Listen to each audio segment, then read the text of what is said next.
Selamat pagi. Pagi Kak. Oke, sebelumnya perkenalkan dulu ya. Nama saya Salsabila Andina Triana. Ya. Terima kasih sudah menyempatkan waktunya untuk datang ke sini. Tadi naik apa? Tadi saya kebetulan diantar sama teman saya Kak. Sama teman. Iya. Temennya nunggu di mana? Temennya tadi nunggu di luar sih. Di luar. Kalau boleh tahu, tadi datang ke sini kenapa? Ada masalah apa? Ada yang mau diceritain? Ada. Jadi saya datang ke sini, saya ingin menceritakan apa yang sedang saya alami, dan sekaligus saya juga ingin mencari solusi lah ya, mencari solusi, barangkali kakaknya bisa membantu saya juga gitu kan. Karena kalau bisa dibilang saya tuh tipikal orang yang nggak bisa cerita sama orang lain gitu. Saya tuh tipe orang yang lebih berdem, apapun itu yang saya rasain itu sendirian gitu loh. Karena saya juga kan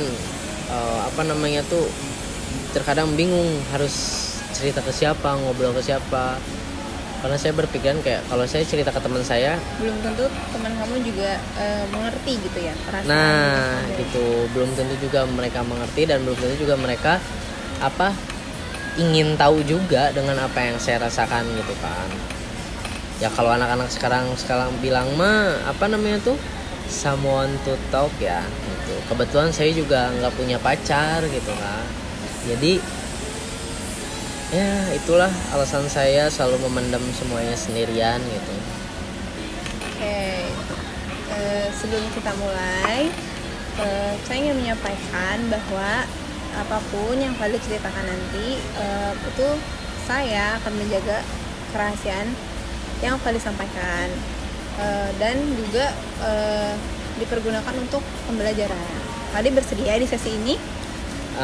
Sangat bersedia Kak. Oke, baik.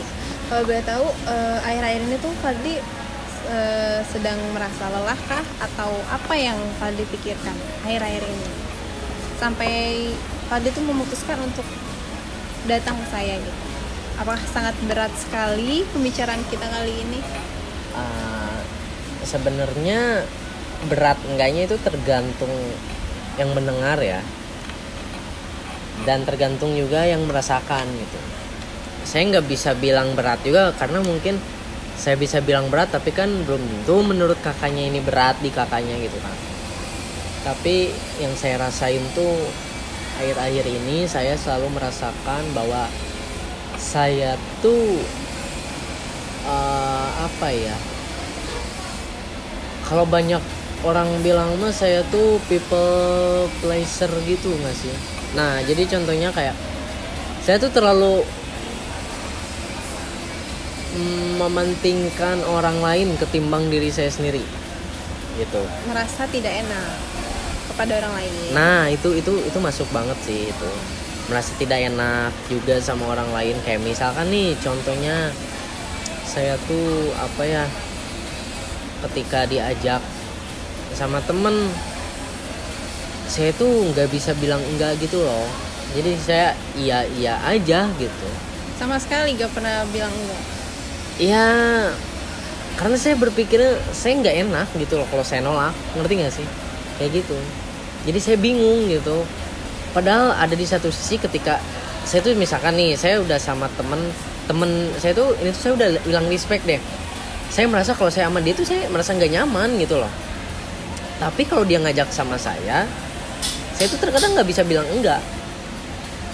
Karena saking kamu merasa gak enak banget. Iya. Berkata tidak. Nah padahal kalaupun saya iyain juga, saya sama dia nih, saya di situ merasa nggak nyaman, dan di situ saya merasa jatuhnya ya nggak enak aja sih gitu, ngerti nggak sih? Ya. Tapi kenapa saya nggak bilang nggak dari awal gitu, kayak gitu. Oke. Mungkin di sini kamu merasa bahwa perasaan orang lain itu lebih penting daripada perasaan diri kamu sendiri, dan kamu tuh sulit untuk berbicara tidak untuk menolak ajakan seseorang gitu. Iya. Jadi kamu selalu merasa bahwa diri kamu ini tuh ya ibaratnya harus mengikuti ajakan, ya ibaratnya kamu tuh dituntut untuk merasa ya saya harus mengikuti apa yang orang lain itu ajak ke saya gitu. ya. Ya, jadi apa ya? Sebenarnya jatuhnya bener sih kak, kata kakaknya tuntutan itu bener ya. Karena seakan-akan saya tuh seakan-akan ya saya tuh dituntut untuk mementingkan orang lain loh, ketimbang mementingkan diri saya sendiri gitu loh. Dan itu tuh rasanya kayak bagi saya tuh Jadi kamu sendiri tuh merasa tertekan dengan kamu mementingkan orang lain. Iya benar, saya tertekan banget. Makanya saya datang ke sini, barangkali kakaknya bisa memberikan solusi. Saya tuh harus seperti apa? Saya harus gimana? Apakah saya tuh berhak nggak sih bilang tidak? Berhak nggak sih menolak gitu loh? Makanya itu yang saya bingung. Menurut saya ini cukup berat karena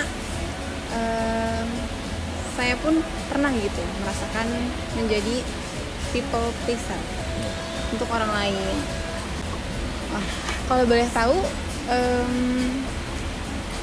ada nggak sih kamu tuh bilang enggak gitu? Maksudnya kamu menolak gitu ajakan orang-orang sekitar kamu. Jadi kamu tidak mengiyakan gitu. Apakah emang kamu selalu iya aja? Ya kebanyakan saya iya aja sih kak. Kalau kebanyakan tuh kayak diajak nongkrong atau apa gitu, iya aja sih. Even kamu tahu gitu keadaan kamu seperti apa. Iya, benar. Jadi kamu tetap iya aja. Iya ya, karena itu rasa nggak enaknya itu loh. Karena saya takutnya ketika saya enggak, mereka tuh yang berpandangan gimana loh ke saya tuh gitu loh. Itu sih. Yang saya lihat ya, itu emang terlalu mementingkan perasaan orang lain gitu dibandingkan diri kamu sendiri. Dan kalau saya boleh saran, kamu tuh harus jauh lebih mementingkan diri kamu sendiri gitu. Jadi kamu harus mencintai diri kamu sendiri terlebih dahulu untuk kamu bisa jadi kamu tuh terlalu menyampingkan perasaan kamu sendiri dan kamu mengedepankan perasaan orang lain. Nah itu tuh emang sulit ya. Saya juga ngerasa itu tuh sulit banget gitu. Jadi memang coba deh untuk kamu tuh bilang enggak sesekali, 2 kali, atau kamu bisa terapkan itu sehabis ini gitu. Jadi kamu jadi berubah gitu cara pandang kamu. Jadi kamu itu tidak terlalu mementingkan perasaan orang lain. Jadi kamu mengedepankan perasaan kamu terlebih dahulu kayak gitu. Oke, berarti ya bisa dibilang sayangi diri sendiri dulu lah ya sebelum kita menyayangi orang lain gitu. Iya sih, bener apa kata kakaknya juga. Ya mungkin saya harus coba lebih berani kali ya. Lebih berani untuk bilang enggak, lebih berani untuk menolak juga gitu loh. Tanpa saya harus berpikir ketika saya menolak, aduh gimana nih perasaan dia apa gimana gitu kan. Karena belum tentu juga di saat kamu butuh mereka, kamu cari mereka tuh peduli juga gitu sama kamu. Karena orang-orang yang kayak gitu tuh pasti menganggap bahwa kamu nih orangnya nggak enakan. Jadi walaupun dia mengajak kamu atau apapun itu, ya pasti mereka mikir kamu bakal mengiyakan aja gitu. Jadi ya nggak memikirkan kamu gitu. Sedangkan kamu tuh terlalu memikirkan perasaan orang lain, tapi belum tentu orang yang sekitar kamu ini tuh memikirkan perasaan kamu sendiri gitu. Jadi nggak peduli gitu mau kamu seperti apapun itu. Ya sih, emang Tapi itu fakta sih kayak gitu. Pernah ada juga saya merasakan hal kayak gitu ketika saya butuh mereka apapun itu gitu kan alasannya. Dan itu terbilang gak enak juga sih, karena saya bakal disitulah saya berpikir, kok ketika mereka ngajak, ketika mereka butuh saya ada, tapi ketika saya butuh mereka kemana gitu loh. Itu sih. Dan itu yang membuat saya juga sampai pada akhirnya datang ke sini gitu loh. Makanya saya, bagaimana sih saya harus menyikapinya, bagaimana sih saya harus bersikap di hadapan mereka gitu. Mulai sekarang, mungkin setelah apa yang kakaknya sampaikan ke saya, itu bisa jadi reminder juga buat saya gitu.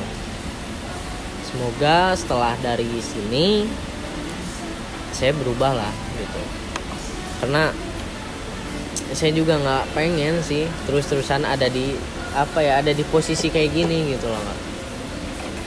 Jadi solusinya mungkin kamu ke depannya harus jauh lebih bisa mengatakan tidak gitu. Jadi jangan lebih berani lah ya. Lebih berani untuk tidak mengatakan nggak yang iya aja gitu. Jadi ke depannya kamu harus jauh lebih bisa mengedepankan perasaan kamu sendiri dibandingkan perasaan orang lain, yang sebenarnya orang lain itu pun nggak terlalu peduli gitu sama keadaan kamu sendiri. Nah, saya berharap setelah kamu dari sini kamu bisa merasa ada rasa sadar gitu bahwa ya kamu tuh nggak selalu harus iya aja gitu. Kamu bisa mengatakan tidak, terus juga bisa lebih aware terhadap diri sendiri. Seperti itu sih untuk sesi kali ini. Baik, sebelumnya terima kasih Kak, karena Kakak sudah mau mendengarkan cerita saya, keluh kesah saya gitu kan. Saya sangat-sangat berterima kasih lah ya, karena baru sekarang loh saya berani untuk berbicara kayak gini. Berarti gitu saya kan. orang pertama yang dengar cerita kamu. Iya, bisa dibilang kayak gitulah, karena emang sebelumnya saya nggak kayak gini gitu loh, dan nggak berani juga kayak gini. Kelihatan banget ya kamu people pleaser banget. ya bisa bilang kayak gitu. Jadi ya saya berharap juga setelah dari sini saya berubah jadi lebih baik ya. Ya itu harus Ya. banget. Oke, jadi kita cukupkan saja di sini untuk sharing-sharing kita hari ini. Terima kasih Fadli sudah mau menyampaikan cerita dan keluh kesahnya kepada saya. Saya izin tutup ya. Terima kasih. Sama-sama.